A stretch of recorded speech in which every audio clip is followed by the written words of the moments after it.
vous sur page 43 pour la télécharger sur le site, sur Torah 35.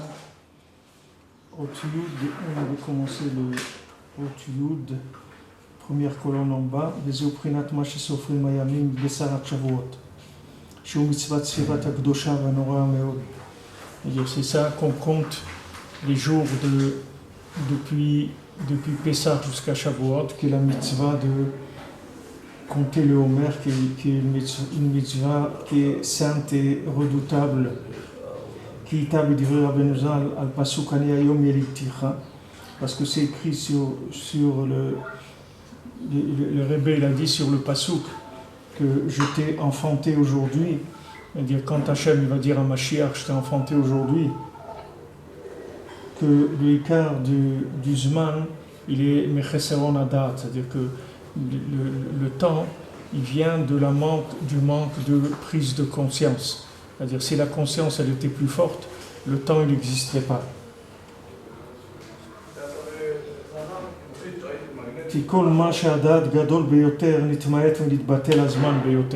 Plus le Da'at est grand, plus la conscience est grande, plus le temps diminue. Comme ça on l'a fait, j'ai déjà expliqué ces inanimes-là. Jusqu'à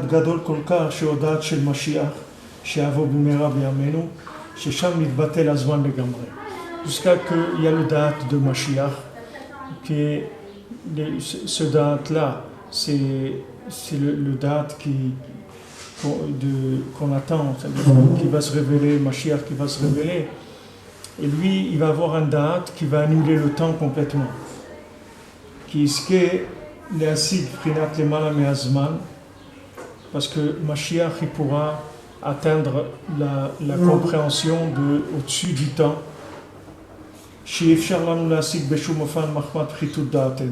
Que nous, on ne peut pas aujourd'hui comprendre ça, parce que notre conscience, elle est limitée par les conditions dans lesquelles on vit aujourd'hui.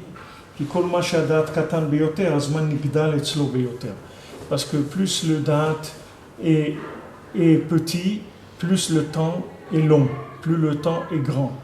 Quand Yaakov il attendait Rachel, 7 ans, il a travaillé, c'était quelques jours pour lui, parce qu'il l'aimait beaucoup. C'est-à-dire, comme il l'aimait,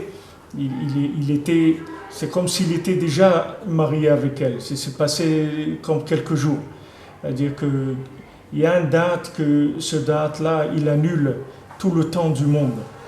Dans les 7 mendiants, Rabbeinu parle du mendiant qui était arrivé il parle là-bas de la mémoire, c'est-à-dire de ceux qui se rappelaient, des gens qui se rappelaient de ce qui s'était passé quand ils sont nés. Il y en a qui se rappelaient avant la naissance. Il y a des qui se rappelaient quand ils étaient encore dans le cerveau de leur père. Il y en a qui se sont rappelés de leur neshama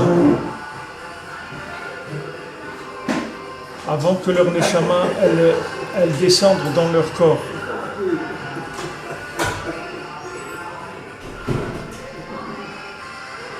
Alors, toutes ces notions-là de mémoire exceptionnelle, toutes ces notions de mémoire exceptionnelle, ça vient uniquement d'une forme de compréhension. C'est-à-dire que il y a une forme de compréhension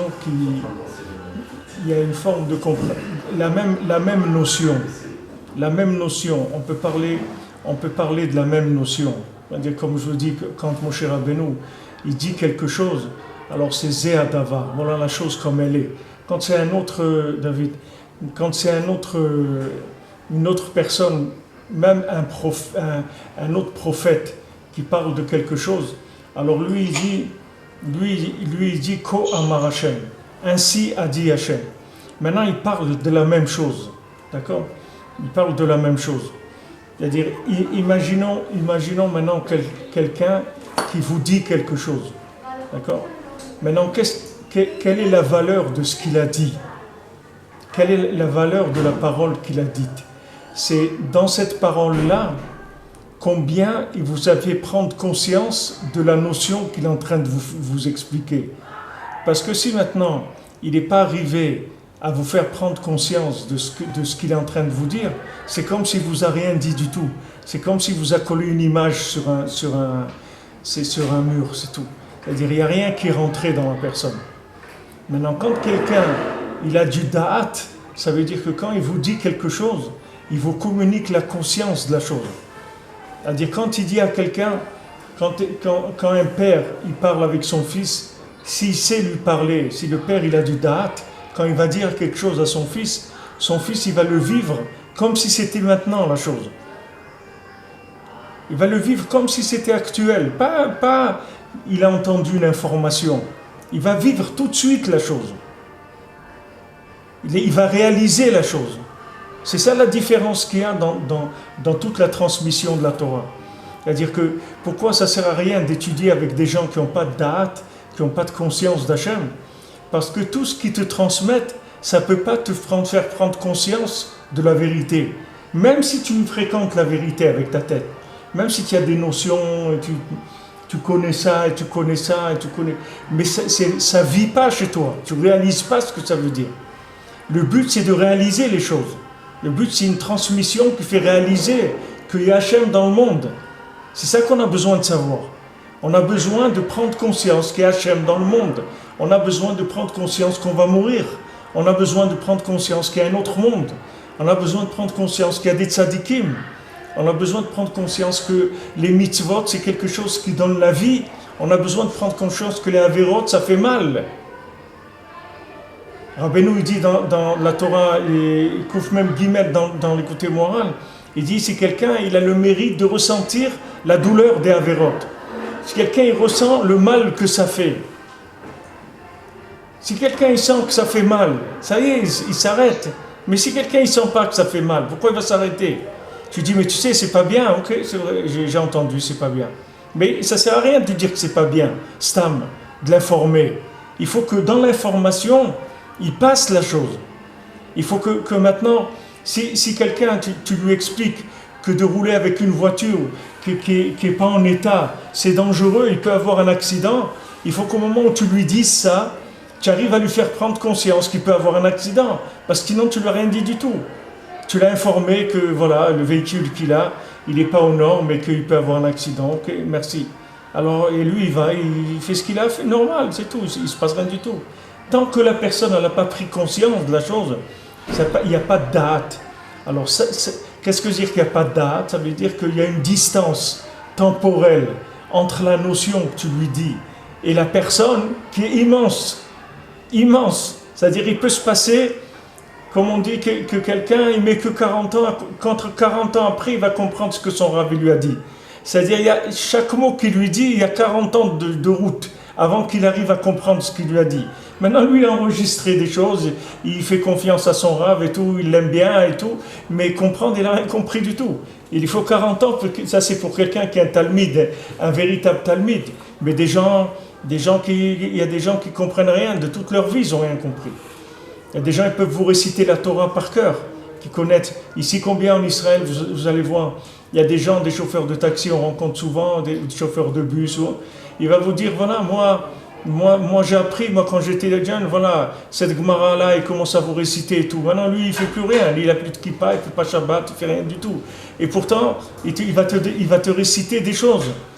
Mais maintenant, entre ce qu'il est en train de réciter et lui, il y a des milliers d'années-lumière qui se trouvent. Maintenant, la conscience, c'est elle qui réduit la distance entre l'information et le vécu de cette information-là. C'est toute la force de l'enseignement, c'est la prise de conscience. Pourquoi on fait attention quand on met des petits enfants au Talmud Torah et tout, qu'ils aient un rave qui soit bien? Parce que le rave qui enseigne à des enfants, si c'est quelqu'un de bien, il va leur mettre tout de suite des notions avec une conscience de la chose. Et cette conscience, elle ne les quittera jamais de leur vie. Ça y est, il a collé la personne avec la notion. Donc c'est fini. Ça, jamais il pourra sortir de ça. C'est terminé. Mais si maintenant la personne qui enseigne, elle-même dans sa tête, il y a une distance énorme entre elle et ce qu'il est en train d'enseigner, alors c'est sûr que celui qui entend, lui aussi l'information, elle est enregistrée, mais il y a de la distance entre cette information et la personne. Alors le manque... C'est da'at, c'est la traduction de da'at, conscience. Oui, le da'at, c'est le plus proche du mot da'at, c'est la conscience. C'est pas entièrement ça, mais c'est le plus proche. En tout cas, c'est pas connaissance du tout. Connaissance, c'est Yediya, c'est pas da'at. Entre Yediya et da'at, c'est un monde. Alors maintenant, qu'est-ce qui va se passer? C'est que Mashiach, il va avoir une façon d'expliquer la Torah qui va être tellement avec des notions qui viennent d'au-dessus du temps, que ça va complètement annuler le temps dans la personne qui va entendre ça. Quelle est la différence entre maintenant et Mashiach quand il va venir? On va parler de la même chose, on ne va pas parler d'autre chose. Mais alors qu'est-ce qui va se passer? Ce qui va se passer, c'est très simple. C'est que maintenant, quand on nous dit quelque chose, c'est l'écho de la chose qu'on entend. Ce n'est pas la chose elle-même. On n'entend pas la chose elle-même, parce qu'il y a une distance entre la parole et nous. C'est-à-dire la parole, elle n'arrive pas à nous prendre. Il y a du temps. Mais Mashiach, il va dire la même parole, mais cette parole, elle va venir avec une notion qui est tellement au-dessus du temps dans cette parole-là, qu'elle va annuler tout de suite la distance temporelle qui est entre l'individu et la parole. Donc chaque parole qu'il va dire la personne, elle va devenir la parole qu'elle va entendre. Immédiatement, elle va devenir ça, elle n'aura plus le choix. C'est pour ça que Mashiach, il va parler, il va convaincre le monde. C'est pour ça que Rabbeinu, il dit que si Mashiach, il a besoin de faire la guerre, alors c'est pas Mashiach. Parce que Mashiach, il ne doit pas utiliser la force du tout. Parce que la force, c'est quoi? La force, c'est un raccourci. C'est un raccourci entre la notion et l'individu. C'est pour ça qu'on utilise la force. Pourquoi quelqu'un frappe un enfant? Parce qu'il lui dit, écoute, ne touche pas le feu. Et l'enfant, il va et touche le feu. Alors il lui donne un coup, pourquoi? Pour lui faire rentrer la notion avec de la force. Mais il ne lui fait pas rentrer la notion. Il lui fait coller la notion avec de la peur. Alors cette peur-là, elle fait qu'il va associer cette notion avec de la peur. Et il va faire attention. Parce qu'il a peur. Mais ce n'est pas parce qu'il a compris. Il n'a rien compris, mais il a peur. C'est tout. Et cette peur-là, ça le fait qu'il se tient à carreau par rapport à cette chose-là. L'importance du personnage qui lui le dit. Ça change tout. L'importance du personnage. Bien sûr. Si c'est un personnage, il va te dire quelque chose, il a 20 ans, 25 ans, tu vas entendre, mais si celui qui va te le dire, il a 100 ans, alors tu dis, bon, s'il me dit ça, déjà, il a une expérience de vie suffisante pour que je le croie. Non, mais c'est même pas au niveau de la réflexion, ce que je te dis. C'est-à-dire que la chose, elle est chargée, la parole, elle est chargée en énergie qui annule le temps. C'est ça la transmission. Toi, maintenant entre moi et une notion, il y a tant de distance. D'accord? Quelqu'un qui n'a jamais entendu parler de quelque chose, ou quelqu'un qui a entendu parler de quelque chose. Il a entendu parler de notions. Il dit le Shabbat, etc. Mais il ne sait pas ce que c'est Shabbat du tout. On lui a parlé du Shabbat. Mais il ne sait pas ce que c'est. Il croit que Shabbat, c'est un jour de repos imposé par le Seigneur. Et parce que comme ça, il va embêter les gens. Il veut que les gens ne travaillent pas, c'est tout. Ça lui fait plaisir, c'est comme ça. Il ne sait pas ce que c'est du tout. Maintenant, il y a quelqu'un qui va te parler de Shabbat, que quand il va te parler de Shabbat, tu vas devenir la chose. C'est-à-dire qu'il va te faire pénétrer la notion à l'intérieur de toi. Tu vas t'inclure dans la chose tout de suite. Ça s'appelle le da'at. C'est-à-dire qu'il te donne le da'at, la conscience de la chose tout de suite. Maintenant, quand tu prends conscience de quelque chose, ça y est, tu es devenu la chose, c'est fini. Tu ne peux plus perdre cette chose-là. C'est fini, elle est chez toi, c'est tout. Elle est à toi. Quelqu'un qui a une conscience d'une chose dit non, moi ça je ne fais pas. Il dit moi je ne peux pas. Moi je ne peux pas faire une chose comme ça. Il y a des gens, par exemple, tu ne les feras pas montrer dans le métro sans un ticket de métro. Même si tu sais comment le faire monter, il dit non, moi je peux pas faire ça. Pourquoi? Parce que sa conscience, elle ne laisse pas faire ça. Et la Torah, elle t'accuse de ça. Même quelque chose qui est permis, si ta conscience à toi te dit de ne pas le faire, tu ne dois pas le faire. Même si c'est permis. Parce que toi, c'est ta conscience qui compte. C'est ton da'at. Et des fois, ton da'at, il est plus grand que ce que la halakha t'a demandé. Des fois, la halakha t'a demandé quelque chose parce que la halakha elle demande pour un da'at moyen. C'est-à-dire, elle parle de gens moyens. Mais des fois, il y a des gens, sur certaines notions, ils ont un da'at plus grand. Comme je vous ai dit plusieurs fois, pour David Amelech avec Bathsheba, Akadosh Baruch Hu lui a dit « Est-ce que c'est bien ce que tu as fait ?» Il a dit « Non. Mechila, j'aurais pas dû le faire. » Pourtant, c'était permis à l'halakha. Mais ce n'est pas pour David Amelech. David Amelech, il n'est pas dans un rapport de halakha uniquement avec Hachem. Il a une conscience qui est bien au-delà de la conscience moyenne qui est demandée à un juif. Donc maintenant, chacun, il a des choses où il a une conscience plus grande ou plus petite. Il y a des fois des gens que vous voyez qu'ils n'ont pas conscience de ce qu'ils sont en train de faire. Alors il faut les laisser tranquilles, il ne faut pas les embêter. Parce que ces gens-là, ils ne sont pas conscients de ce qu'ils sont en train de faire.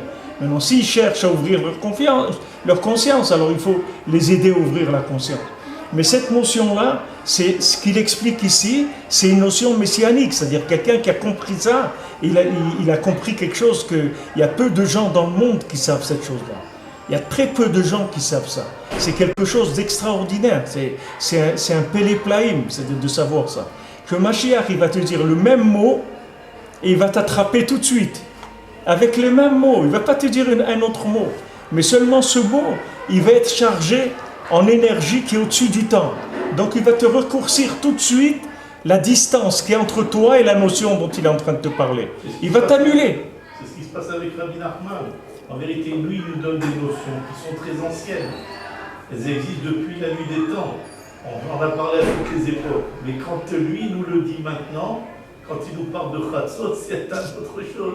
Quand il parle d'Ibodédout qui était fait par les patriarches depuis le début, qui sortaient dans le Sadé et qui parlaient avec Hachem, la Torah en parle. Ouais. Et pourtant, maintenant il en parle et les gens le font. Donc, dans tous les enseignements pratiquement des Yetzot de Rabbi Nachman, quand on les écoute, il y a un Kohar dans le Dibour. C'est vrai, il y a un Kohar, mais le problème c'est qu'aujourd'hui, pourquoi maintenant, Rabbeinu il a dit normalement j'aurais dû déjà finir. C'est-à-dire quand le Rebbe il est venu, il y a 2 siècles, il aurait dû finir, il aurait dû boucler l'histoire du monde. Parce que lui, tous les éléments qu'il fallait, techniques, qu'il fallait amener, il les a amenés, c'est fini. C'est-à-dire, après lui, il n'y a rien à rajouter. Tu comprends? Il y a plus ingrédients de la réussite. Tous les ingrédients de la Géoula, ils sont là depuis 2 siècles, ils sont là. Ils sont disponibles sur le marché, dans les magasins, tout le monde peut s'en servir. Tous les éléments sont là. C'est-à-dire que c'est pas la peine de chercher quelque chose de nouveau. Il n'y aura rien de nouveau. Rien. Pas une seule chose nouvelle. Rien de nouveau. C'est-à-dire, le Rebbe, il a amené toutes les notions, il a terminé. C'est-à-dire, il a dit, Gaman tivegmo, nitzar tivenatser. C'est-à-dire, j'ai fini et je terminerai, j'ai gagné et je vais gagner. Qu'est-ce que ça veut dire? Ça veut dire, tout est là. Ok? Tous les outils sont là. Maintenant, qu'est-ce qui se passe? Il se passe qu'il y a des gens qui fabriquent de l'augmentation du temps. Qu'est-ce que c'est des gens qui fabriquent l'augmentation du temps? C'est des gens comme Korach. Korach, ça veut dire Vaikar Korach. Qu'est-ce qu'il dit Rashi? Il s'est mis de côté. C'est-à-dire la machloket, c'est de créer du temps entre la notion et l'individu. C'est ça la machloket. Tu vois, si quelqu'un vient et te parle du mal de quelqu'un, tu dois dans ton cœur faire attention de dire je crois pas ce qu'il est en train de me dire. Peut-être c'est vrai, peut-être c'est pas vrai. Mais si maintenant tu prends pour argent comptant ce qu'il est en train de te dire, tu vas voir que dès que tu vas voir cette personne-là, sur qui il t'a parlé, il va y avoir une distance qui s'est créée. C'est même si tu lui dis rien, mais le fait que lui, il t'a fait un lachon hara, il t'a écarté de cette personne-là, si tu l'acceptes. Mais il ne faut pas l'accepter, tu dois te dire, ce qu'il dit, c'est une information, comme n'importe quelle information, il y a à boire et à manger, j'en sais rien, moi je comprends rien, je ne sais pas. Moi je ne veux pas changer mes rapports avec cette personne pour ça, moi je ne sais pas, je ne crois pas, on verra. Mais tu peux l'écouter quand même? Tu peux écouter, mais des fois c'est pas toujours que tu peux dire à la personne... Change de conversation. Des fois, mais toi, dans ton cœur, en tout cas, il faut que tu fermes. Parce que sinon, il te crée une distance. D'accord? Maintenant, si quelqu'un il te parle par exemple du mal d'un produit. Je me souviens quand ils sont sortis les premiers micro-ondes. Alors ils ont sorti quelques mois après des articles que ça donnait, je ne sais pas quelle maladie, des trucs terribles, etc. Moi je me rappelle, on avait acheté un, 2 semaines après on l'a vendu. On a mis une annonce dans le journal, ma femme elle l'a revendu. Parce que ça y est, c'est fini, on ne pouvait plus le toucher. C'est-à-dire on a entendu des choses sur ça, ça y est, il y a une distance qui s'est créée avec la chose, on ne veut plus. Maintenant, le principe de la mahloket, c'est de créer, de séparer l'individu de la chose. Et ça, c'est ce qui tue le da'at. C'est pour ça que la mahloket, elle tue le da'at. Parce que tu crées une distance entre la notion et l'individu. C'est-à-dire, du moment où tu as parlé, chas v'shalom, du mal sur un tzaddik, tout ce qu'il va dire, ce tzaddik-là, tout ce qu'il a écrit, il y a une distance qui va se créer entre ce qu'il a pu enseigner et l'individu qui va venir vers ses enseignements.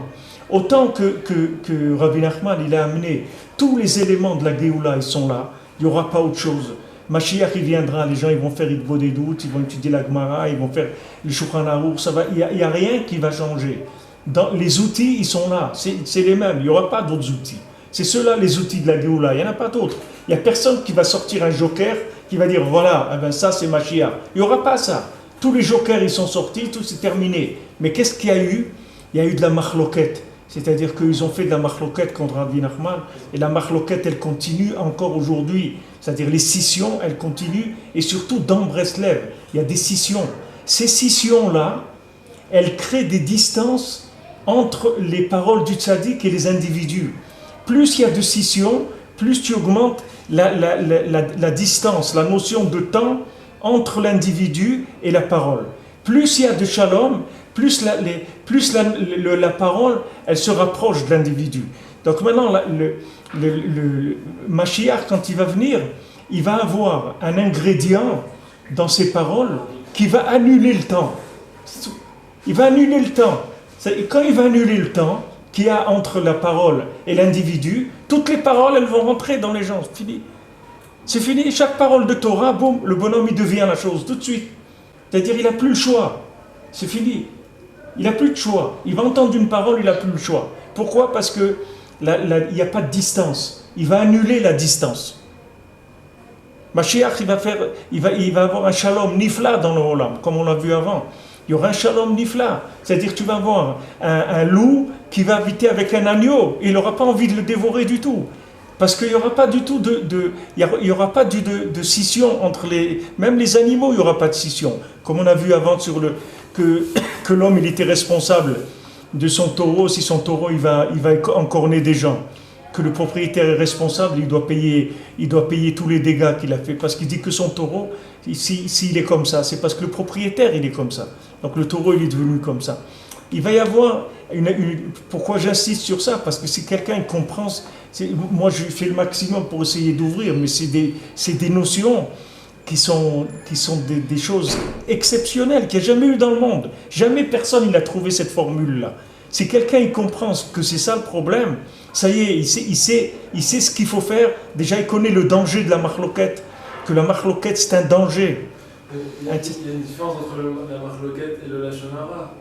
Parler mal d'un tzaddik, c'est pas une mahloket, c'est des mahloket constructives dans la Gemara qui amènent à se poser des questions.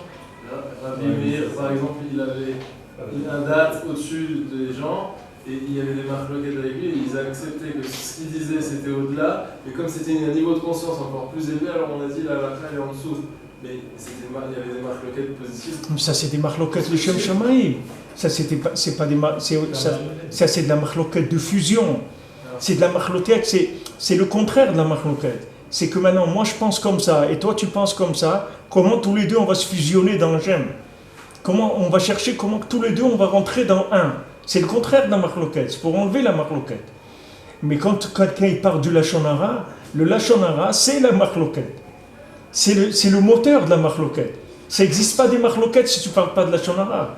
Ne parle pas de lashon hara, tu n'auras jamais de problème avec personne. Personne tu vas aimer tout le monde. Et ne reçois pas de lashon hara. Quelqu'un te dit, ouais, tu sais, j'ai entendu un Breslev, il a dit, laisse-moi tranquille, ne me parle pas, ne me prends pas, je ne peux pas entendre, je peux pas. Moi, je suis trop faible, je ne veux pas entendre des choses, c'est tout. Moi, quand j'entends du mal, ça me sépare des choses. Moi, je ne veux pas entendre de mal, c'est tout. Tous, ils sont bien. Tous, ils sont bien. Tous, ils aiment Rabbi Nachman, ils font Tikkun HaKlali, ils écoutent les conseils de Rabbi Nachman, ils aiment Rabbi Nachman, c'est tout, ça me suffit, je n'ai pas besoin de plus que ça. Pas besoin de plus que ça, j'ai pas besoin d'entendre autre chose. Ça me suffit, j'ai pas envie d'entendre du mal de personne, sur aucun juif, sur aucune personne dans le monde, j'ai envie d'entendre du mal. Parce que je veux rester connecté avec tout. Parce que si tu restes connecté avec tout, si tu as Ahava, la Ahava c'est Mevatel le Zman. Parce que la Ahava c'est fait du Yichud. La Ahava c'est Echad. Echad c'est Gematria Ahava. Et la valeur numérique de Echad, c'est Ahava. C'est-à-dire que maintenant, l'amour, ça fusionne les choses. La machloket, ça fait des distances. C'est-à-dire, plus tu aimes, et plus la notion, elle va rentrer en toi. C'est-à-dire, dans ton da'at. C'est-à-dire, tu vas être conscient de ce qui est en train de se passer. Parce qu'il y a de l'amour. Et s'il n'y a pas d'amour, s'il y a des histoires, ça sépare les gens. Tous les gens qui sont éloignés de la Torah, c'est que par des histoires qu'ils sont éloignés, c'est tout. C'est que par des histoires, c'est tout. Et des fois, c'est des histoires sur eux-mêmes. C'est-à-dire, eux-mêmes, ils ne sont pas acceptés. Ils voulaient être quelqu'un de mieux que ce qu'ils sont. Ils ne sont pas acceptés. Et pour ça, ils sont éloignés d'Hachem. Alors que si c'était accepté comme ils étaient, en sachant que Hachem, il les aime, comme ils sont, ils ne seraient pas éloignés. Mais les gens, ils croient que Hachem, il aime que des élites, que des types qui ne sont pas des Superman. Alors Hachem, il ne les aime pas. Hachem, il aime que les Superman, c'est tout. Mais ce n'est pas vrai. C'est pas vrai du tout. Au contraire, la Torah elle dit toujours qu'Hachem il aime tous les gens qui sont par terre. C'est ça que les gens qu'il aime le plus.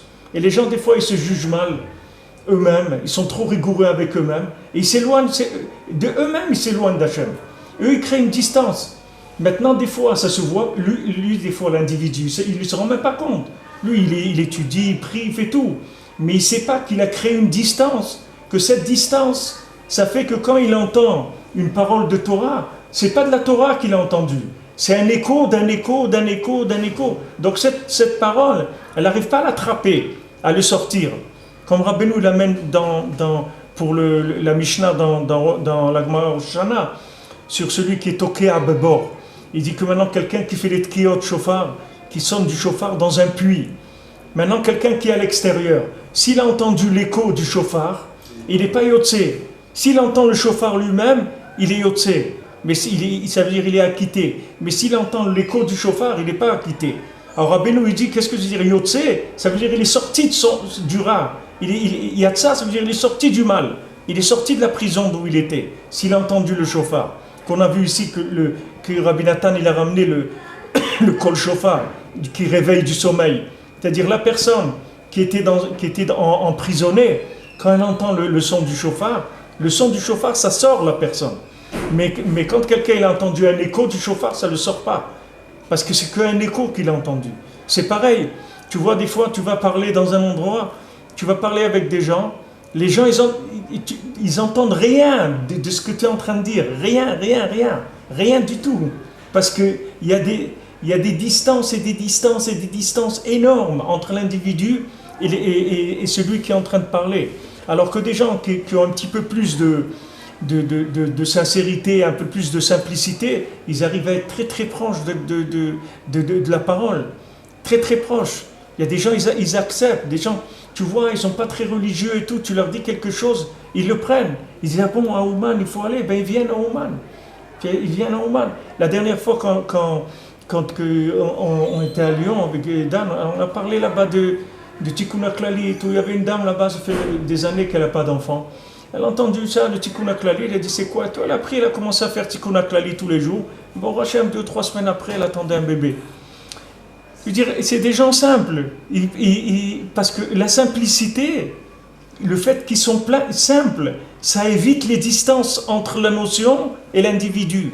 Le Chacham, qu'est-ce qu'il fait dans le Sipurim Maasiot? Le Chacham, il complique. Qu'est-ce que ça veut dire compliquer? Il rend la route sinueuse.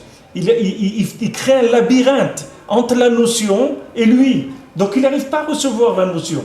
Il crée des labyrinthes dans la Chokhmah. La chorma, il rentre dans la complication, elle commence à réfléchir. Oui, mais c'est ça. Mais si j'étais en Italie, alors là-bas, ils auraient dit que ce vêtement, il n'est pas comme ci. Et là-bas, ils n'auraient pas accepté ça. Et est-ce que maintenant, c'est vraiment comme... Il complique tellement les choses qu'il crée, il augmente la distance qu'il y a entre la notion et lui-même. C'est ça le chacham. C'est ça le chacham. Maintenant, un tam, il entend Moshe Rabbeinu lui dit Zot à Torah. C'est ça. Il dit d'accord, je prends. C'est tout. C'est tout. Il dit mais t'as compris, j'ai pas besoin de comprendre. J'ai pas besoin de comprendre. Toi, ça me suffit, j'ai pas besoin de comprendre. Toi, Moshe, ça me suffit. J'ai pas besoin de comprendre ce que tu me dis. Toi, c'est ça ma compréhension. J'ai pas besoin. La confiance que j'ai en toi, c'est ça ma compréhension. Je n'ai pas besoin d'autre. Ne m'explique rien. Dis-moi ce qu'il faut faire, je le fais, c'est tout. La confiance que j'ai en toi, elle va annuler la distance. La confiance que tu as dans le tzaddik, elle va t'annuler la distance entre ce que le tzaddik il veut te dire et ce que toi tu vas ressentir dans les paroles. Mais Rabbeinu il dit une parole à lui, une parole. Mais on en dit des milliers de paroles. Une, ça suffit pour être un tzaddik gamour toute sa vie. Pour être un tzaddik complet toute sa vie, une seule parole. Ça veut dire quoi? Qu'on n'entend pas la parole entièrement. Pourquoi? Parce qu'il y a des scissions. C'est-à-dire il y a des distances qui se créent. Ou bien c'est des labyrinthes de complications, ou bien c'est des machloquettes, ou bien c'est des ta'avot du olam hazé, des choses qui nous ont brouillé les ondes, c'est-à-dire qu'on ne capte pas comme il faut. Mais toutes ces notions-là, ce sont des notions qui augmentent le temps. Donc ce qu'il faut chercher dans ce monde-là, c'est les notions qui annulent le temps. C'est ça qu'il faut chercher. Il faut chercher tout ce qui annule le temps, parce que le temps, l'augmentation du temps, c'est ça qui fait perdre le goût de la chose. Le goût de la chose, pour que la chose elle rentre en toi, c'est le temps qui fait que tu perds le goût. Parce que quand il y a trop de temps entre toi et la chose, tu n'arrives pas à attraper la chose. Elle est trop loin. Elle est trop loin. C'est pour ça que c'est écrit que la fille de Paro, on a vu quand elle a entendu ce qu'il a rapporté Rabbi Nathan, qui est quelque chose d'extraordinaire, il dit que la fille de Paro, quand il est venu Moshe Rabbeinu, quand il est né Moshe Rabbeinu, elle, la fille de Paro, c'est ce qu'on est en train de dire maintenant, c'est-à-dire, elle, c'était l'essence même. Qu'est-ce que veut dire Paro? Ça vient de Afra'a. Paro, ça veut dire déranger. C'est Paro. Maintenant, lui, qu'est-ce que c'est Paro? C'est un spécialiste de créer de la distance entre les paroles d'Hachem et le peuple juif. C'est ça qu'il faisait. Quand ils ont dit, on veut faire Avodat Hashem, il dit, ah bon, vous avez encore le temps de penser à des choses comme ça? Ça veut dire que vous ne travaillez pas assez. Ah, et il leur a rajouté encore du travail. Il a dit, vous allez maintenant, même les briques, vous allez les fabriquer vous-même. C'est-à-dire, il crée un maximum d'esclavage. L'esclavage, ça veut dire l'addiction, c'est-à-dire la dépendance de la matière. Ça crée de la distance entre la parole et l'individu. Entre la parole. La prise de conscience. Hein? Il empêchait la voilà. prise de conscience. Il empêchait que la parole arrive de manière à ce que la personne, elle prenne conscience. C'est-à-dire, il lui fait voir la parole de loin, mais il brouille tout, que la parole n'arrive pas chez lui. Parce que si la parole arrive chez lui, il sort tout de suite de là où il est. Ça y est, le gars, il n'a pas besoin d'expliquer quoi que ce soit. Il a tout compris. Il a besoin de rien. C'est fini, tout est compris, c'est dans le ventre déjà. Pas besoin de comprendre. Il l'a déjà assimilé, il est devenu la chose déjà. Mais lui, il créait ça. Maintenant, la fille de Paro, on a vu Rabbeinu le rapporte dans la Torah. Bat Paro, c'est mamash l'essence de ça, de la Avodah Zara, de toutes les notions qui sont toutes les ta'avot de ce monde, tout ce qui est addiction, accoutumance.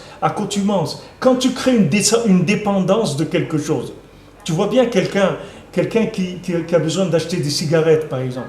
Tu vois qu'il ne peut pas faire quelque chose normalement quand il a besoin de cigarettes. Il doit aller acheter des cigarettes. Alors, à chaque fois qu'il passe devant un truc où il y a des cigarettes, il dit « Attends, je vais voir. Ah, il s'est fermé. Bon, attends. » Tu vois que c'est quelque chose qui le dérange dans ce qu'il est en train de faire. Ça vient lui créer un trouble. Maintenant, celui avec son manger, avec son téléphone, avec son argent, avec ses trucs, c'est tous des choses qui viennent le déranger en permanence, lui créer des choses qui vont troubler en permanence sa connexion avec la parole d'Hachem. Alors elle, Bat Paro, c'était mamash l'essence de cette notion-là. Quand Moshe Rabbeinu il est né, elle s'est convertie, la fille de Paro. elle s'est convertie et son bras, il s'est étendu jusqu'à l'endroit où il y avait le berceau de Paro. Elle a sorti, et c'est elle qui lui a donné le nom de Moshe, parce qu'elle a dit « Me'amaim meshitiou », je l'ai sorti de l'eau. C'est-à-dire Moshe Rabbeinu, il était tellement grand qu'il a amené un da'at dans la fille de Paro. La fille de Paro s'est convertie. Qu'est-ce que ça veut dire? Elle a étendu sa main. Ça veut dire qu'il n'y avait plus de distance. C'est-à-dire qu'elle se trouvait à 20 mètres ça n'a rien changé. Elle a tendu son bras il a fait 20 mètres pour aller sortir le... C'est-à-dire que la notion de distance, elle a disparu. C'est-à-dire la notion de temps, elle a disparu. Et même elle, Bat Paro, qui représentait la chose l'essence même de la création de temps pour déranger la parole d'Hachem, elle-même, non seulement qu'elle n'a pas dérangé, c'est elle-même elle s'est convertie et c'est elle qui a sauvé Moshe Rabbeinu. Et là-bas, Rabbi Nathan dit, les Balei Tchouva, c'est eux qui vont révéler le tzaddik. C'est comme la fille de Paro, c'est eux qui sortent le tzaddik, qui vont montrer au monde qui c'est le tzaddik. Parce que eux, ils sont tellement loin que eux, ils savent que si cet homme-là, il les a sortis de là où ils étaient, c'est comme on dit, il a les bras longs. Qu'est-ce que c'est quelqu'un qui a les bras longs? Quand on dit il a les bras longs, ça veut dire quoi? Ça veut dire qu'il passe à travers tous les trucs, il a les bras longs. Ça veut dire que tu as besoin de quelque chose, tu as besoin d'un passeport en 5 minutes, il te l'obtient. Il passe un coup de fil et voilà, tu vas chercher, amène les photos, va chercher ton passeport. Maintenant quelqu'un d'autre, il va et il dit, monsieur, il vous faut 3 mois. Il dit, mais voilà, je dois voyager. Il dit, monsieur, c'est comme ça. Il dit, mais ouais, mais j'ai quelqu'un, c'est important, je dois aller à Ouman. Il dit, monsieur, il y a des lois, on ne peut pas... Et un type qui a les bras longs, 5 minutes, là. Qu'est-ce que ça veut dire? Il a raccourci la distance, parce qu'il a les bras longs. Maintenant, d'où ça vient, ça? Ben, c'est de la Bat Paro, que son bras s'est allongé. Ça veut dire que quelqu'un qui est introduit dans les milieux, il raccourcit le temps. Il raccourcit énormément le temps. Tout la parnassa, tout c'est comme ça dépend de ça. La parnassa, ça dépend que de ça. Plus il y a du temps, moins il y a de parnassa. Quand les gens ils disent time is money, ils ont raison, mais à l'envers. C'est à l'envers. Time is money, ça veut dire plus tu es dans le temps et plus tu perds de l'argent. C'est ça ce que veut dire time is money. Ça veut dire que plus tu t'es fait épaissir la distance qui est entre toi et Hachem, et plus tu perds de l'argent. Parce que si tu étais maintenant proche d'Hachem, il ne te manquerait rien du tout. Tout l'argent du monde, il serait dans ta poche. Tout ce que tu as besoin, même ce que tu n'as pas besoin, tout ce que tu peux imaginer, ça t'appartiendrait. Parce que du moment où tu n'as pas de distance entre toi et Hachem, tout le shefar du monde, il vient. Tout le shefar du monde. Maintenant, tu prends en hébreu, par exemple, Pécha et shefar, c'est le même mot, c'est les mêmes lettres. Shefar et Pécha, c'est la même chose. Tu veux du shefar, arrête de faire du pécha. Pécha, c'est la vérote. Shefar, c'est l'abondance. Tu vois que l'abondance, elle ne peut venir que si tu réduis les distances. Alors on en a parlé jeudi soir, j'ai parlé des mazalot, c'est-à-dire que les mazalot, les astres qui distribuent l'abondance dans le monde, toute l'abondance quand elle vient d'en haut, elle passe par le système astral et après elle est distribuée dans le monde. Alors Hachem il a dit, même Abraham Avinu, il lui a dit, c'est vrai que en dessous du mazal, tu vas pas avoir d'enfants ni rien, mais au-dessus du mazal, si tu pouvais voir, tu verrais là-bas que tu vas avoir des enfants, tu vas voir tout ce qu'il faut. Mais en dessous du mazal, tu vois pas. C'est-à-dire que pourquoi? Parce que le mazal, il tient compte du temps. Parce que le mazal, c'est lui qui gère le temps. Les mazalot, c'est elle, les 12 mois, les 24 heures par jour. Tout ça, c'est géré par le système des mazalot. Donc maintenant, quand tu dépends du mazal, tu dépends de la notion de gestion logique de la vie, tu vas recevoir selon ta distance à toi, individuellement, ils vont calculer quelle est ta distance entre toi et Hachem. Et selon cette distance-là, ils calculent la bas tes droits, et voilà ce que tu reçois. Des fois, quelqu'un reçoit une biscotte. Il a reçu une biscotte, il a reçu, c'est tout. Pourquoi? Parce que c'est la distance qui est entre lui et Hachem. De ça, il va dépendre son shefar. Maintenant, si quelqu'un, il prie, alors il va sortir des mazalot complètement. Si quelqu'un rentre dans la tfila, elle est malaminazman. La tfila, elle est au-dessus du temps. La tfila, elle raccourcit les distances, c'est fini. Même le goy? Même le goy. Bien sûr, tout celui qui croit dans Hachem, Un goy qui prie, mais pas à Vodazara, qui n'est pas écrit à la Vodazara. Parce qu'il prie la Vodazara, il va augmenter le temps qui est entre lui et la chose. Parce que la Vodazara, c'est dans le temps. Elle augmente le temps. C'est-à-dire que s'il prie Hachem, il passe au-dessus du temps. Et c'est fini après. On ne va plus regarder quelle est sa... On ne va pas lui donner, en faisant une analyse, une audite sur lui, combien de distance qu'il y a lui entre lui et Hachem. On va regarder juste ce qu'il a demandé à Hachem. Hachem dit donnez-lui, c'est tout. Du moment où il m'a demandé, vous lui donnez, c'est tout. Il faut lui donner ce qu'il a besoin. Si quelqu'un est prie, c'est sûr qu'il va recevoir. Il n'y a pas de chéla. La prière elle-même, c'est quelque chose qui raccourcit le temps. C'est-à-dire du moment où tu fais dépendre ta Yeshua d'Hachem, tu as raccourci le temps. Fini. Tu as enlevé tous les intermédiaires. C'est ça le bras long. C'est-à-dire que quelqu'un il a les bras longs. Quelqu'un il lève ses mains comme ça dans la tefila. Il allonge ses bras. Parce qu'il montre qu'il va aller chercher en haut ce qu'il a besoin. Tout de suite, il va aller le prendre. Pas besoin de passer tous ces intermédiaires-là. Aller là-bas, faire une demande écrite, passer par ça, passer par l'autre, passer par là. T'as des centaines de trucs avant d'arriver à ce qu'il a besoin. Lui, il dit, moi je vais direct chez le patron, je parle avec lui 2 minutes, puis c'est tout. J'ai pas besoin d'autre chose. Pas besoin d'autre chose, ça me suffit, j'ai besoin de rien. Il a brûlé tous les intermédiaires. Ça fait qu'il s'est rapproché de la chose dont il avait besoin. Parce qu'il a fait dépendre la chose directement du patron. Il a fait dépendre la Yeshua d'Hachem. Il n'a pas fait dépendre la Yeshua de celui-là, je le connais, je vais l'appeler, il va me faire, il va me truer. Moi, je ne sais rien du tout. Moi, je connais Hachem, c'est tout. Je dis, Hachem, dirige-moi, donne-moi ce que j'ai besoin pour te servir dans ce monde, que je réussisse ma vie, que tu sois content de moi, que j'arrive au bout de du but pour lequel je suis revenu sur terre, c'est tout. Le reste, je ne sais rien du tout. Le reste, ça ne m'intéresse pas. Le reste, ça ne m'intéresse pas. Alors, tu brûles tous les intermédiaires. C'est fini, tous les intermédiaires, ils n'existent plus. Tout ça, c'est ce qu'il dit ici. J'insiste, j'ai déjà fait un chiour sur ça. Mais je répète cette notion-là parce que c'est quelque chose, c'est quelqu'un, il attrape ça, béhémet. C'est quelque chose de nifla meod.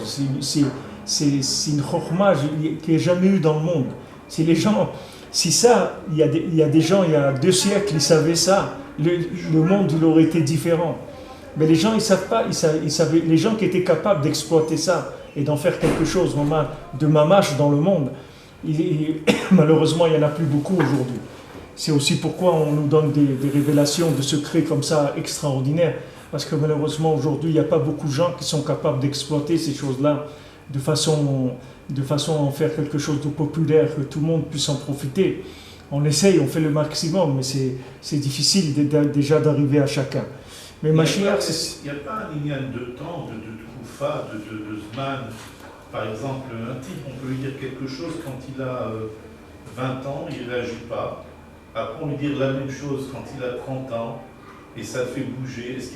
Est-ce qu'on ne peut pas dire qu'il fallait attendre cette période pour lui de 30 ans pour qu'il réagisse? Il fallait attendre qu'il soit mûr pour prendre conscience. Mais cette maturité qu'il a eue à 30 ans, il aurait pu l'avoir à l'âge de 5 ans aussi, s'il avait voulu. C'est lui qui s'est laissé embarquer par le... Il n'a pas passé par ces 40 ans dans le désert comme tous les... Pas du tout. Ils sont passés 40 ans dans le désert parce qu'ils ont été Mekabel Lachonara et ils se sont révoltés contre Eretz Israël, contre la parole d'Hachem, qu'Hachem il leur a garanti quelque chose. Et eux, ils ont dit, nous on ne croit pas, on veut voir de nos propres yeux. C'est osé de dire ça. Même ton fils, s'il te dit ça, tu vas lui mettre une tarte, tu comprends? Si tu dis à ton fils, je t'ai acheté ça, il dit, bon, attends, je vais aller vérifier si c'est vrai, tu lui diras, ouvre la porte, vas-y. Ils ont tous entendu Moshe Rabbeinu, il a parlé à tout le monde, il y en a qui l'ont cru, il y en a qui l'ont pas cru, pourtant lui, il était le mieux placé pour transmettre, il avait le corps dans le Dibour, il avait la capacité de transmettre. Alors pourquoi certains ont entendu, d'autres ne l'ont pas suivi? Mais c'est ce que tu dis, ce qu'on a expliqué maintenant, c'est la marque loquette. Pourquoi 80%? Ah, c'est la marque loquette qui a fait ça, c'est tout. Bien sûr. Pourquoi 80% ils sont restés en Égypte? Pourquoi 20% qui sont sortis? C'est la marque loquette. La marque loquette qui a vu. Hein? Ils ont décidé, ils ont décidé de ne pas sortir d'Égypte, de ne pas rentrer en Israël, de ne pas écouter... Tout ça, c'est venu que de la marque loquette, c'est tout. Ça, c'est la marque loquette, c'est tout. C'est tout. Regarde, quelqu'un, il est... toi tu as demandé à Rav Israël, tu lui as dit comment on monte en Israël, comment on fait pour monter, il a dit on prend l'avion, on monte, c'est tout. Ok. Maintenant, dis ça à quelqu'un. Toi pourquoi? Parce que entre lui et toi, il n'y avait pas de distance. Maintenant, va parler avec quelqu'un qui ne connaît pas. D'accord? Va parler avec quelqu'un Stam. Ou fais un article dans un journal. Tu dis, voilà la formule, comment on monte en Israël. 2 points, prenez l'avion. Voilà. Et les types, ils vont se rigoler, ils vont se prier de rire. C'est une blague, c'est quoi? Tu comprends? Mais toi, quand tu as entendu ça, il t'a enlevé toutes les méniotes à mort. Il y avait une préparation. Ta préparation, c'était la émouna que tu avais en lui. C'est ça ta préparation. Tu comprends? La confiance que tu avais en lui, ça a permis qu'avec une parole, il t'a enlevé toutes les étapes que tu pouvais faire. C'est la même chose, toi, avec tes enfants. Si quand ton enfant il a confiance en toi, en un mot, tu peux lui faire gagner toute la vie, tu peux lui faire économiser. Toutes les difficultés qu'il peut avoir dans ce monde, tu peux lui faire s'il te fait confiance. Mais il faut arriver à ce qu'il y ait de l'amour, de la confiance. Tout ce problème, c'était là. Mon cher Rabbeinu, il vient, il parle, il dit voilà, regardez, on va sortir, on va en Eretz Israël, etc. Alors maintenant, il y a 20% qui ont suivi. Il y a 80% qui ont dit non, tu m'excuses, tes arguments, ils ne tiennent pas. Shalom, ok, d'accord. Maintenant, dans les 20% qui sont sortis, là aussi, il y avait à boire et à manger. Tu comprends? C'est pas les 20%, ce n'étaient pas tous des gens qui étaient au même niveau. Tu comprends? Il y a des gens qu'on les a rattrapés en dernier recours. Ou bien que quelqu'un il leur a parlé, qui a dit allez, tu vas pas me laisser tout seul, on va aller quoi, sans toi on va sortir et tout. Et comme ça on va séparer la famille, c'est honteux, viens avec nous et tout. Alors il dit bon d'accord, il va pour la famille, tu comprends. Mais lui, d'aller pour la famille, ça suffit pas pour lutter avec les épreuves qu'il allait avoir, tu comprends. Il n'y a que les gars qui étaient vraiment intéressés par arriver en Eretz Israël, par la Gdusha d'Eretz Israël, par la Torah, c'est les seuls qu'eux, ils étaient prêts à rentrer, maman. Les autres, il y a beaucoup de gens qui ont... Hein? Ils étaient 4 au final. Moshe, Aaron, non, pourquoi? Tous les Lévites d'abord. Il y avait tous les Lévites aussi. Il y a tous les Lévites aussi, mais même tu vois même tous les enfants de la génération. Même tu vois même Yoshua Benoun, Moshe lui a rajouté il lui a ajouté Hachem Yoshiara. Elle a dit Yoshua, qu'Hachem il te délivre. Il a prié pour lui, il a changé son nom pour qu'il puisse être sauvé de l'Aïssa de Meraglim. Parce que même Yoshua Benoun aurait plongé comme il était de lui-même. Mais le fait qu'il avait confiance dans Moshe Rabbeinu, il avait le bras long, Moshe Rabbeinu. Tu comprends? Il lui a raccourci il lui a enlevé toutes les épreuves. Le fait qu'il avait confiance en lui. Alors maintenant, même dans la sortie d'Égypte et tout le temps du désert, il y avait toujours des gens faibles. Qu'est-ce que c'est des gens faibles? C'est des gens que tu peux les décaler très facilement. C'est-à-dire tu les déstabilises, tu comprends? Ils viennent, voilà, mais comme on a vu Korach, on a parlé, Korach il a embarqué tout le monde avec lui. C'est pas là, 250 qui sont morts. Tout le monde a suivi Korach. C'est pas que tous, ils ont dit, c'est lui le leader, etc. C'était lui le vrai, tu vas nous tuer à nous comme tu les as tués à lui. Bah, ils sont rentrés dans un truc terrible. Une fois j'étais dans une séouda, ils servaient des oignons frais. Mais moi j'ai des oignons frais, je voyais les gens manger. Alors j'ai dit au bal, la séouda, je dis mais c'est pas bien. Pourquoi? Je dis parce que c'est masique l'oignon frais, c'est Rabbi Nachman il le dit, il ne faut pas manger de l'oignon frais. Ça va pas déranger du tout, je veux dire c'est pas pour autant. Non, continue à manger les trucs. Il n'a pas été ton fils de... Et voilà, regarde sur les cigarettes, tu mets ça tue. Ça tue qui? Ça tue les mouches, ça tue les autres, pas moi. Les gens ne prennent pas conscience parce qu'il y a une distance énorme entre l'individu. Quand la personne elle est devenue esclave de la chose, c'est ça la plus grande distance qui existe, c'est l'esclavage. Puisque tu vois que celui qui est esclave, il est pas tour de toutes les mitzvot Yazman Grama. Un Eved, il a quitté toutes les mitzvot qui dépendent du temps, il n'a pas besoin de les faire. Pourquoi? Parce qu'il ne peut pas. Il peut pas. Tout ce qui dépend du temps, il est soumis au temps complètement. Donc quelqu'un qui est dans l'addiction de quelque chose, c'est pas la peine d'essayer de lui faire prendre conscience, parce qu'il ne peut pas. Il y a un sort qui est très fort quand même. Il y a un sort là-dessus qui... Peut-être qu'il a utilisé ce sort par ses gourous là, qui arrivent à entraîner des milliers de personnes quand il leur parle. Ils doivent avoir un pouvoir là-dessus pour supprimer les distances avec eux et arriver à les convaincre de choses. C'est sûr qu'il y a des cohortes qui sont dans le monde, il y a des gens qui exploitent ça, c'est bataille. Mais de savoir que de savoir que Mashiach, c'est-à-dire l'ingrédient qu'il va avoir, c'est ça. C'est-à-dire, et Rabbi Nathan, il avait ça. Rabbi Nathan, il avait un dibour. Il a dit, j'ai un dibour, j'ai une parole que si je la dis, j'enlève le libre arbitre. On dit que ce dibour-là, il l'a mis dans le Halim la Troufa, dans le livre des lettres. Personne ne le connaît, mais on dit qu'il est là-bas. Comme ça, à Breslev, on dit que non. Hein?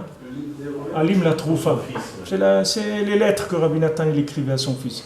Il y en a qui disent à Breslev, j'ai entendu plusieurs fois des gens qui ont dit qu'il est là-bas, ce dibour. Ça veut dire que maintenant, les mains, c'est tout ce que le tzaddik il essaye de faire, c'est d'essayer de nous raccourcir la distance qui est entre nous et la conscience d'Hachem. C'est pour ça que les Breslevers, tous les jours, ils parlaient du Olam Haba. Ils ont l'habitude de tous les jours se rencontrer, de parler du Olam Haba, de parler du tzaddik, de parler du Olam Haba pour entretenir la conscience de la chose. Parce que ce monde-là, toute la journée, c'est que des afraotes, c'est que des choses qui viennent, c'est que Paro vient déranger la communication, vient déranger la conscience des choses. C'est-à-dire qu'il vient amener d'autres choses pour tirailler la personne de là et de là et de là et de là, de manière à ce que la personne n'arrive pas à établir un contact avec la conscience véritable des choses. On essaie de mettre un maximum de distance entre l'individu et Hachem et la parole d'Hachem. Nous, on doit raccourcir les distances. En disant Nekuda Tova, avec quelqu'un avec un amour pour développer l'expression Nekuda Tova, on se met on a toutes les distances. Bien sûr, bien sûr. Quand tu vois le bien chez quelqu'un, tout de suite tu fais le chibou. Tu finis. C'est fini. Et d'un autre côté, quand quelqu'un il voit le mal, il ne peut plus recevoir. Ça le déconnecte complètement. Il n'arrive plus. Quand quelqu'un a perdu la confiance, il ne peut plus recevoir. Et quand quelqu'un il voit le bien, tout de suite il s'unit avec la personne. C'est pour ça qu'il faut développer, de regarder le tov, de développer la ahava, c'est-à-dire d'aimer, parce que l'amour en lui-même, il rapproche la personne. Il y a des gens qui ne se sentent pas aimés, ils n'ont même pas envie de vivre, parce qu'ils ne se sentent pas aimés. Déjà, rien que d'aimer quelqu'un, Rabbeinu il dit, rien que d'être souriant. Il dit d'être souriant, même si tu n'as pas envie de sourire. Mais il dit d'être souriant, tu ne sais pas l'envie de vivre que tu peux donner à des gens. Il y a des gens, même de voir quelqu'un sourire, ça les encourage pour continuer. Il dit, un sourire, ça donne envie de vivre, ça donne de la simcha, de voir quelqu'un sourire. Et rien que ça, même si toi, tu n'as pas de raison de sourire, rien que pour encourager les autres, ça vaut la peine que tu fasses des sourires, que tu te prennes l'habitude de sourire. Qu'est-ce que c'est sourire? C'est rien, tu tires un peu les trucs, c'est pas quelque chose de terrible. Et ça encourage des gens. Les gens, ils voient ça. Il y a des gens, ils n'ont pas envie de vivre, ils ne se sentent pas tenus par rien. Il n'y a rien qui les tient dans le monde. Il y a une distance entre eux et la vie, Bichlal. Ils n'arrivent même pas à être attachés à la vie. Quand il y a un peu d'amour, alors les gens, ça y est, ils commencent à s'attacher à la vie. Alors tu commences à réduire la distance. Le tachlit de notre venue sur terre, c'est l'abolition du temps. C'est ça ce qu'on doit chercher. On doit chercher à abolir le temps, c'est-à-dire enlever la notion de temps. Il n'y a pas de temps. Il n'y a pas de temps. Pour Hachem, il n'y a pas de temps. 1000 ans pour Hachem, c'est comme un jour, c'est rien du tout. 1000 ans, c'est un jour. Tout se colle, tout devient une seule chose. Il n'y a pas de temps, il n'y a pas ça, et après encore ça, et après encore ça. Chaque chose qui est séparée de l'autre. Non, il y a une seule chose. Ce que j'étais, ce que je suis, ce que je vais être, tout ça c'est une seule chose. Il n'y a pas de différence. C'est-à-dire que quand tu prends conscience de l'existence d'Hachem, tout se colle, tout ça devient echad. Tu n'as plus ces problèmes de vivre des choses morcelées et indépendantes. Les choses, elles s'incluent tout dans echad. Maintenant, ce qui manque le plus dans le monde, c'est ça, c'est la machloket, elle enlève de la ahava, c'est-à-dire elle enlève la possibilité de voir le bien, et au contraire, elle montre le négatif qu'il y a dans les gens. Quand on commence à parler du mal, alors on commence à augmenter les distances entre les individus, créer, comme je le dis, comme on dit, diviser pour régner, c'est ça le but, le Yetzer Hara. Qu'est-ce qu'il fait? Il divise pour régner.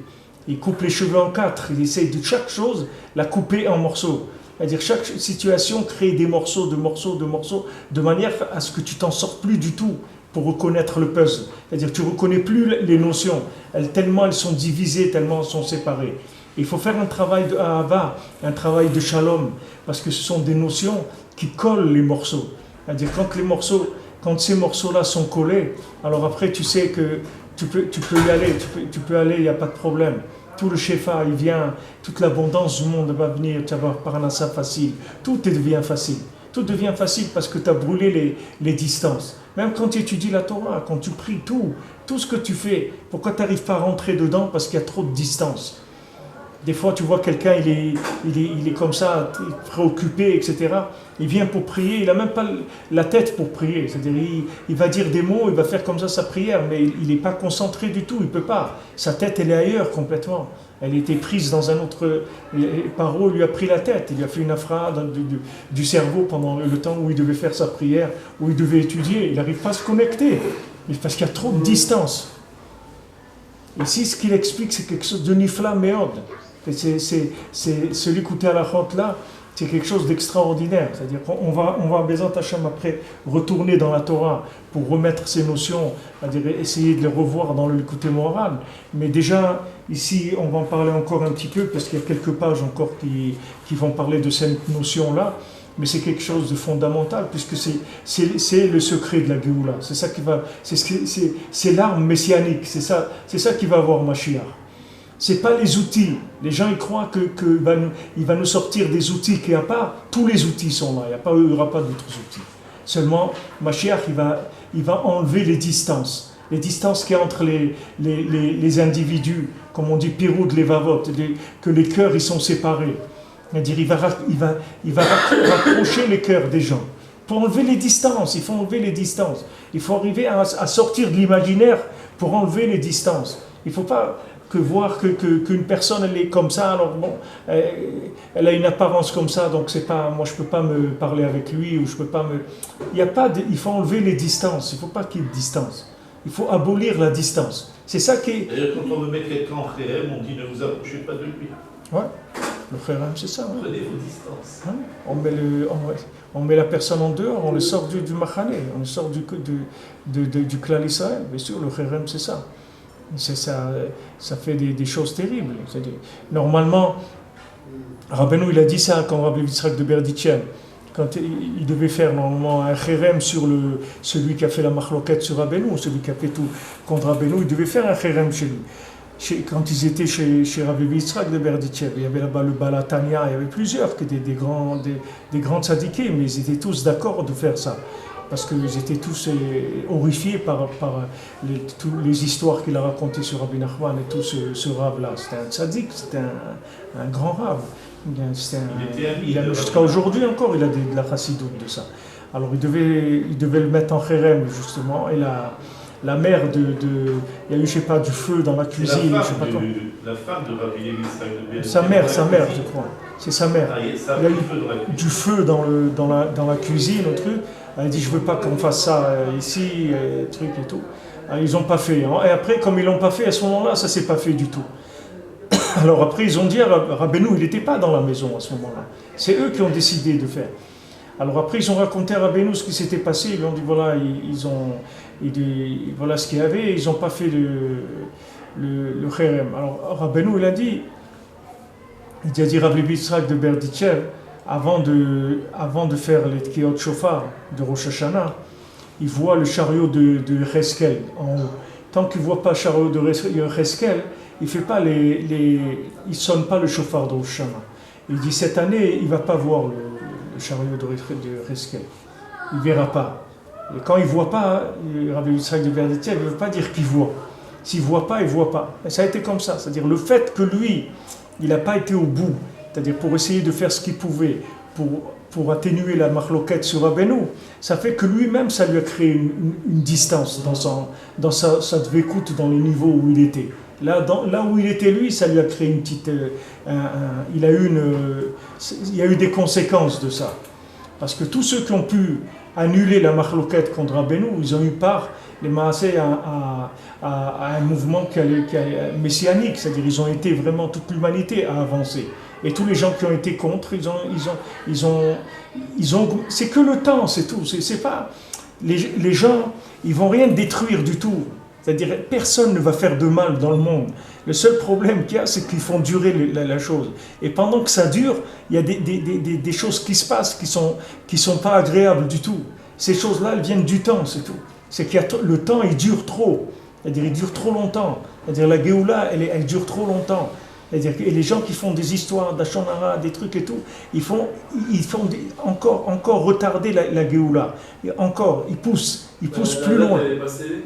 Hein? La date, elle n'est pas scellée. Si elle est passée, Scellée, fermée. elle n'est pas scellée la date. La date, c'est peut être maintenant, tout de suite. Là. Il n'y a pas de date scellée. Il suffit que la distance, il suffit que la parole, elle rejoigne les individus qu'il faut. Ça y est, tout de suite, c'est fait. Il n'y a pas de... Rabbi Nathan, dans un écoute à la fois, il a dit ça marche avec les Téli. Parce qu'à son époque, il y a des chassidim, ils dormaient beaucoup. Ils mettaient une bouteille de schnapps sous leur oreiller. Et quand ils se réveillaient, alors il est arrivé le machin, il reprenait une gorgée de schnapps. De schnapps, il dormait. Et Rabbi Nathan a dit non, c'est ni la drogue, ni l'alcool. Maintenant, ça marche avec les Téli. Dites-leur qu'ils changent leur bouteille d'alcool avec un litre de Téli. Et c'est comme ça qu'ils... Amen. Attention. Zakou Barou.